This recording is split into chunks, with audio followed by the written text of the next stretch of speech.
श्री स्वामी समर्थ श्री गुरुचरित्र अमृतधाम अध्याय 21। मागील अध्यायातील तपस्वी त्या स्त्रीला आत्मज्ञानाचा बोध देत असताना ती स्त्री आक्रोश करून म्हणाली, हा मी आधीच दुर्दैवी होतो, म्हणूनच श्री गुरूंना शरण गेलो। श्री नृसिंह सरस्वती स्वामी महाराज हे परब्रह्म आहे, त्यांचा शब्द खोटा कसा होईल?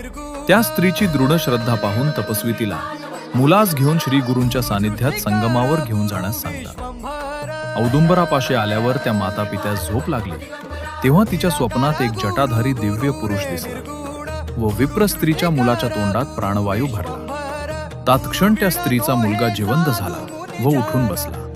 त्यानंतर त्या विप्र स्त्रीला जाग आली, तेव्हा मृतपुत्र जिवंत पाहून तिला विश्वासच बसेना। झालेली हकीकत तिनं पतीला सांगितली। दोघांनी स्नान करून औदुंबराची व श्री गुरु पादुकांची पूजा करून श्री गुरूंची क्षमा मागितली। सूर्योदयानंतर गावकरी जमा झाल्यावर विप्र स्त्रीचा मुलगा जिवंत झालेला पाहून सर्व आश्चर्यचकित झाले आणि श्री गुरूंची स्तुती करू लागले। औदुंबराच्या तळाशी निवासी असलेल्या श्री गुरूंच्या सेवेने सर्व मनोकामना तात्काळ पूर्ण होतात।